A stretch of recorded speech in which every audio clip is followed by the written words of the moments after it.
ثم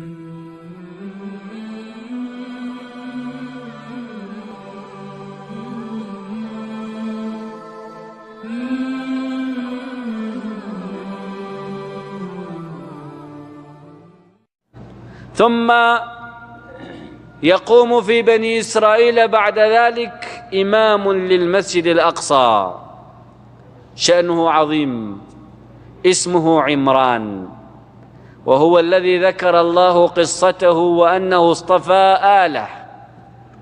إن الله اصطفى آدم ونوحا وآل إبراهيم وآل عمران على العالمين.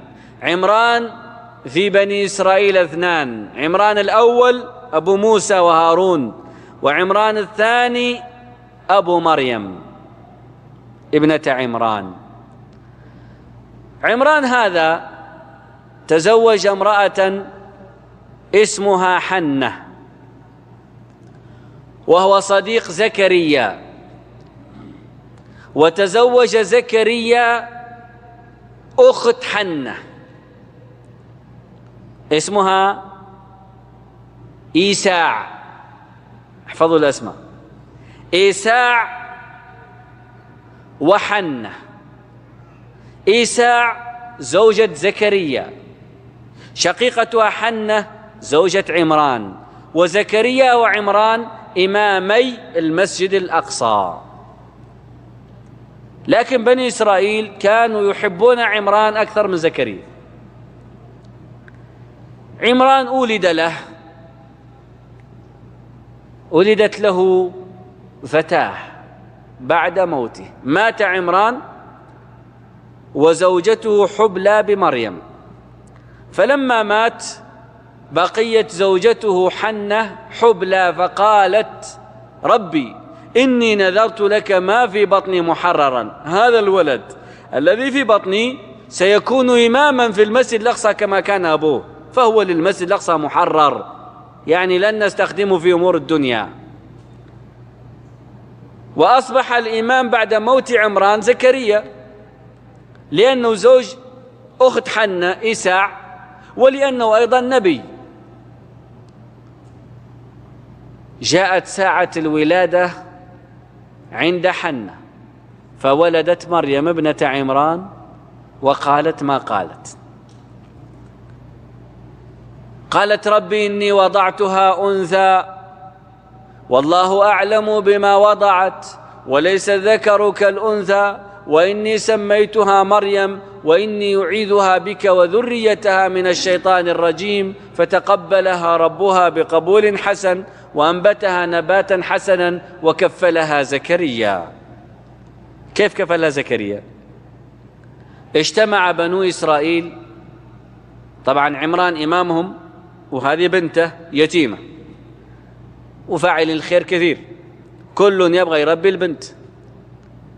قال لهم زكريا: يا جماعة أنا أحق بها، أولا أنا إمام المسجد وعمران كان إمام المسجد، ثانيا أنا زوج خالتها والخالة قالوا له: لا، ما في إلا نضرب السهم، نضرب القرعة، نعمل قرعة بيننا، فإذا وقعت من نصيبك فأنت تأخذ تربي، إذا جت عندنا نحن نأخذها. قال: إذن ماذا تريدون أن نفعل؟ قال: نخرج خارج المسجد الأقصى في بركة ماء ونأخذ أقلام، وكل واحد يرمي قلم، فمن كان قلمه لم يغرق فهو الذي يأخذها، ومن غرق قلمه لا يأخذها. قال: بسم الله. الأقلام أصلا تصنع من خشب، والأصل في الخشب أنه ما يغرق، يبقى يسبح فوق الماء، لكن دعوا الله أن يغرق كل الأقلام التي لا حظ لهم في مريم، ومن له حظ فيها يبقى قلم.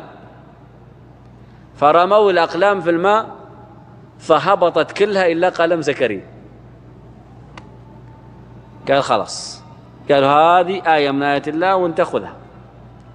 كفلها زكريا، عمل لها زكريا غرفة فوق محرابه، وأصبح يأتيها بطعامها وشرابها ورزقها، لكن تفاجأ أنه كلما يأتي شايل طعام يجد الطعام قد جاء قبله، كل ما يجيب شراب الشراب جاء قبله.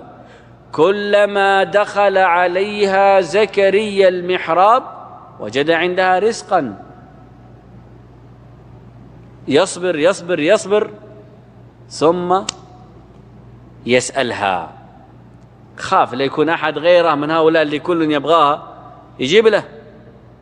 قال يا مريم وأنى لك هذا؟ من جاب لك هذا؟ قالت هو من عند الله إن الله يرزق من يشاء بغير حساب. أخذ زكريا الدرس ونزل إلى المحراب وقام ليلته يصلي لله. إن الله يرزق من يشاء بغير حساب. إيساع وحنة أختين، حنة تأتي تشوف بنتها، وإيساع تأتي تشوف بنت أختها، وهم الحرمتين الوحيدتين اللي يتعاقبوا مع زكريا على مريم. ومريم أمرها عند الله، كفلها زكريا، لكن الله الذي أنبتها نباتا حسنا، الله الذي تولى رزقها. قام زكريا في محرابه فدعا فنادته الملائكة. ماذا قال في دعائه؟ ربي إني وهن العظم مني، يعني يا ربي أنا كبر سني ووهن عظمي وشاب رأسي، صرت ضعيف. وانظر في دعاء الأنبياء تجد فيه أدب جم. أيوب قبل شوي إيش قال؟ أني مسني الضر. طيب زكريا شو يقول؟ أني وهن العظم مني، الوهن الضعف، أني وهن العظم مني واشتعل الرأس شيبا ولم أكن بدعائك رب شقيا وإني خفت الموالي من ورائي. زكريا حامل هم إيش؟ هم إمامة المسجد. إذا مت يقول عمران مات وأنا قمت بالإمامة. طيب إذا أنا مت هؤلاء اليهود ما في ما حد يصلح للإمام. وإني خفت الموالي من ورائي وكانت امرأتي عاقرا فهب لي من لدنك وليا يرثني. إيش معنى يرثني؟ هل يرث ماله؟ لا، الأنبياء لا يورثون، لكن يرث النبوة، يرث الإمامة، يرث العلم، ورث سليمان داود. واجعله ربي رضيا. فبينما هو كذلك إذ جاءه جبريل عليه السلام فوقف في قبلة محرابه وناداه قال يا زكريا إن الله يبشرك بيحيى، بغلام اسمه يحيى. طيب لماذا سمى الله غلام زكريا يحيى؟ قالوا لأن امرأة زكريا كانت مصابة بأم الصبيان. تعرف أم الصبيان؟ يعني تسقط، كل ما تحمل ولد يسقط ميتا، تحمل يسقط ميتا. ذا أدى لها كثرة الإسقاط للعقر، والعقر هو عدم الحمل، فأصبحت عاقرا. ويقول لك لا عقر إلا بعد ولادة، ولا عقم إلا بعد ولادة. ذا عقرت يعني خلاص كبرت ولا عادت فيها حمل، كانت امرأتي عاقرا. فيوم بشر بالغلام حمل هم أنه سيموت كما مات إخوان، فقال الله اسمه يحيى، يعني هذا الولد بأمر الله سيحيا ولن يموت كما مات إخوانه من قبل. اسمه يحيى، لم نجعل له من قبل سميا، لم يسم أحد في التاريخ قبل يحيى باسم. طيب زكريا الآن يريد العلامة الدالة على أنه فعلا دعاء مستجاب، ويريد الآية على أنها حملت. قال رب اجعل لي آية، أول ما تحمل نبي علامة.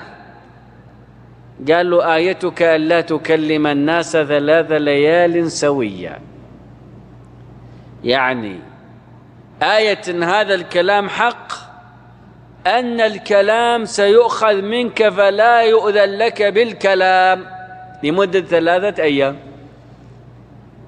الصباح وجد زكريا نفسه لا يستطيع يتكلم، فخرج على قومه من المحراب اللي كان يدعو فيه قائم يصلي في المحراب، خرج على قومه من المحراب يبغى يتكلم كالعادة، وجد نفسه ما يقدر يتكلم، فأوحى إليهم، أشار إليهم أن سبحوا بكرة وعشية. وهذا كلام الإشارة، عرفوها وعرفوا أنها آية من عند الله، وأخذوا كل ما يشوفون يسبحوا. سبحان الله، ما يقدر يتكلم، سبحان الله.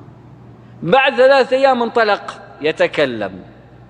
حملت زوجته بيحيى فعلا، وجاءت ساعة الصفر، وولدت إيساع امرأة زكريا يحيى، وأصبح يحيى نبيا من ولادته. يا يحيى خذ الكتاب بقوة، خذ الكتاب، تو تولد. وآتيناه الحكم صبيا، وحنانا من لدنا، وزكاة، وكان تقيا، وبرا بوالديه. من شدة بر يحيى بأبيه لم ينظر في وجهه قط، منذ اتولد لم ينظر في وجه أبيه ولا أمه، نزل راسه. وبرا بوالديه، بالأب والأم، وكان تقيا لله. قال أهل العلم: لا تقوى بلا بر، لا تقوى بلا بر. إذا لم تكن برا بوالديك فلست من المتقين، لأن الله عز وجل قال: أن اشكر لي ولوالديك إلي المصير. فمن شكر لله ولم يشكر للوالدين فويل له من الله. العاق يفعل ما يشاء ومصيره النار، ولو صلى وصام وزكى ما هي الموبقات؟ الموبقة هي الذنب العظيم الذي يوبق صاحبه، يهلكه، مهلكات. وبرا بوالديه، ولم يك جبارا شقيا. والسلام عليه يوم ولد، ويوم يموت، ويوم يبعث حيا. وهذه الأيام 3 من سلم الله عليه فيها فقد أسعده في الدنيا والآخرة. ومن بر بوالديه أعطي الرحمة والرأفة والحنان، وتيسرت أموره. يحيى وزكريا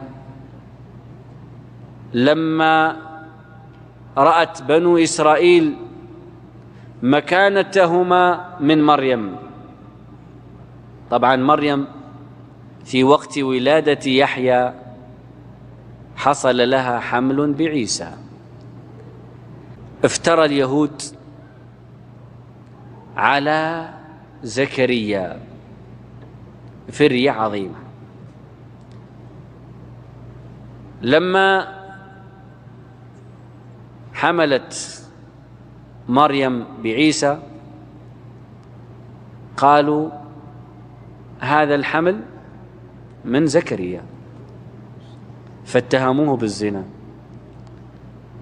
وأخذوا يعادونه من ذلك الوقت ومن بعد مولد عيسى وبعد مولد يحيى، ويتهمونه بأنواع من الفسوق والفجور هو منها بريء، حتى جاءت تلك الساعة. طبعا كان هو قاضي يقضي بينهم ويؤم ويصلي بهم. كان هناك ملك من ملوكهم مات، فورث الملك ولده، وكان الولد فاجرا. هذا الولد أراد أن يتزوج بابنة أخيه، وأرسل إلى زكريا يريد الفتوى بجواز ذلك. قال له زكريا: لا يجوز للرجل أن يتزوج بابنة أخيه، حرام عليه. فغضب وأمر بقتل زكريا. فقتل زكريا عليه السلام صبرا، وقيل إنه جاء إلى شجرة ففتحها الله له ودخل بداخل جوفها يحتمي فيها، فقطعوا الشجرة وقتلوه بداخلها. بقي يحيى. أما يحيى بالناس، وأصبح الناس يأتون إليه بعد موت أبيه، وقامت تلك الفاجرة أيضا بإغواء عمها، وشربت الخمر وأشربته إياه حتى هم بها، فقالت حتى تدفع مهري، فقال لها وما مهرك؟ قالت رأس يحيى. فأرسل إلى يحيى فقتل، وقطع رأسه وجيء به يذلب دما. فلما رأته الفاجرة رمت نفسها فقتلت نفسها، وقامت معركة في بني إسرائيل بعد قتل يحيى عليه السلام، واستمرت وتفرقوا وتمزقوا، وبعث الله عيسى بن مريم، وبدأت حرب أخرى مع عيسى ستأتي بتفاصيلها في الحديث عن مريم وابنها عليهم الصلاة والسلام. أقول قولي هذا وأستغفر الله لي ولكم، والسلام عليكم ورحمة الله وبركاته.